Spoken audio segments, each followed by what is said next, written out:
સુરતના ઉત્તરાયણમાં જાહેર રસ્તા પર પત્ની પર હુમલાની ઘટના સામે આવી હતી, જેમાં અલગ રહેતી પત્નીએ પતિએ મારી જાનથી મારી નાખવાની ધમકી આપતા ઉત્તરાયણ પોલીસે ગણતરીના કલાકોમાં આરોપી પતિને ઝડપી પાડી સળિયા પાછળ ધકેલી દીધો હતો।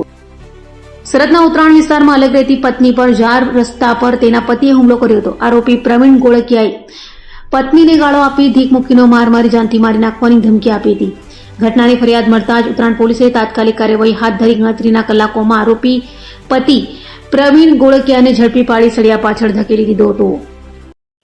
ઉત્તરાયણ પોલીસ સ્ટેશન વિસ્તારની અંદર એક ફરિયાદી છે હિરલબેન ગોળકિયા કરીને, એમને ફરિયાદ જે નોંધાવી છે અને એ જે ફરિયાદ નોંધાવી છે એમના પતિની સામે, જેમનું નામ છે પ્રવીણભાઈ ગોળકિયા। જ્યારે હિરલબેન છે પોતાની એક્ટિવા મોપેડ લઈને ઉત્તરાયણ પોલીસ સ્ટેશન વિસ્તારના વીઆઈપી સર્કલ વિસ્તારથી પસાર થઈ રહ્યા હોય છે, એ સમયે એમના જે પતિ છે પ્રવીણભાઈ ગોળકિયા એ ફોર વ્હીલર લઈને ત્યાંથી પસાર થતા હોય છે। એટલે બંને જે છે પતિ પત્ની એ સામ સામે વાહન લઈને પસાર થતા હોય છે અને બંને ત્યાં આ વિસ્તારની અંદર મળે છે।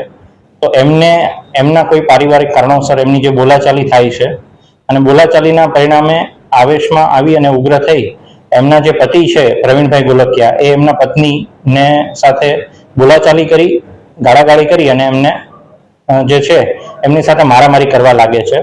અને આ રીતનો જે ગુનો જે છે એ પ્રવીણભાઈ ગોળકિયા અને અન્ય એક જે બેન છે એમની સામે હિરલબેન ગોળકિયા જે છે એ ઉત્તરાયણ પોલીસ સ્ટેશનની અંદર રજીસ્ટર કરાવેલો છે। એમાં ભારતીય ન્યાય સંહિતાની કલમ 115(2), 296(b), 351(3) અને 54 મુજબનો આ જે ગુનો જે છે એ ઉત્તરાયણ પોલીસ સ્ટેશને રજીસ્ટર કરેલ છે। અને આ કામે જે પ્રવીણભાઈ ગોળકિયા છે એમને ઉત્તરાયણ પોલીસ સ્ટેશને એમને અટક કરેલા છે અને આગળની જે કાયદેસરની જે કાર્યવાહી છે એ કરવા માટેની તજવીજ હાલમાં ચાલુમાં છે।